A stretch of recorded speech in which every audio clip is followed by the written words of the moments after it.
தமிழ்நாடு சட்டமன்ற தேர்தலுக்கு முன்பு திராவிட முன்னேற்றக் கழகத்தினுடைய கூட்டணியிலும் தளபதி மு.க. ஸ்டாலின் அவர்களை தலைமையும் ஏற்று கூட்டணியில் இருந்த கூட்டணி இயக்கங்களான கட்சிகளான விடுதலை சிறுத்தைகள், கம்யூனிஸ்ட் இயக்கங்கள், மதிமுக சேர்ந்த வைகோ அவர்கள் மற்றும் முஸ்லிம் இயக்கத்தை சேர்ந்த காதர் மைதீன் அவர்கள் போன்ற தலைவர்கள் கூட்டணியில் இருந்து கொண்டு கூட்டணி தோல்வி அடைந்தவுடன் உடனடியாக நடிகர் கட்சிக்கு சென்று பதவி வாங்கி கொண்டு அமைச்சர் பதவி பெற்று கூட்டணியில் இருந்த இவ்வளவு காலம் இவர்களுக்கு மதிப்பும் மரியாதையும் நாகரிகத்தோடு நடத்திய தளபதி மு.க. ஸ்டாலின் அவர்களை கொச்சைப்படுத்துகின்ற விதத்தில் தொடர்ந்து தங்களுடைய கருத்துக்களை வெளியிட்டிருக்கிறார்கள். விடுதலை சிறுத்தை இயக்கத்தின் தலைவர் தொல் திருமாவளவன் அவர்களை எங்கள் இயக்கத்தை சேர்ந்த உடன்பிறப்புகள், தோழர்கள் தளபதி மு.க. ஸ்டாலின் அவர்களுக்கு அடுத்ததாக மதிக்கக்கூடிய ஒரு தலைவராக நாங்கள் விடுதலை சிறுத்தை இயக்கத்தினுடைய தலைவர் தொல் திருமா அவர்களை மதித்தோம். 2019 நாடாளுமன்ற தேர்தலில்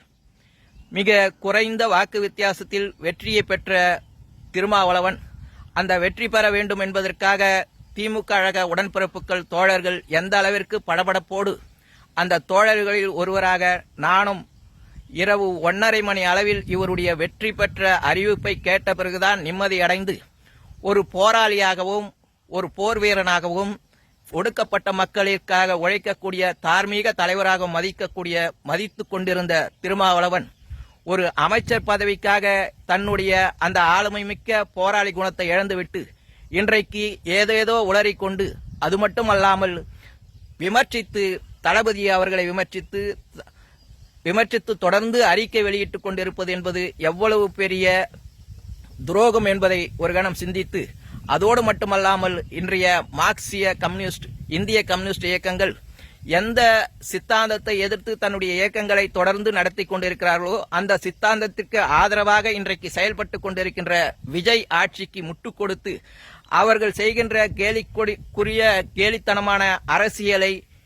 ஆதரித்து தன்னுடைய இயக்கங்களை நடத்தக்கூடிய அளவிற்கு மிக பரிதாபத்துக்குரிய இயக்கங்களாக இன்றைக்கு மாறிவிட்டது.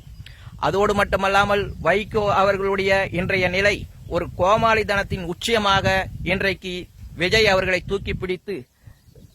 தன்னுடைய செயல்பாடை அமைத்துக் கொண்டிருக்கின்றார். அதே போன்று பெரியவர்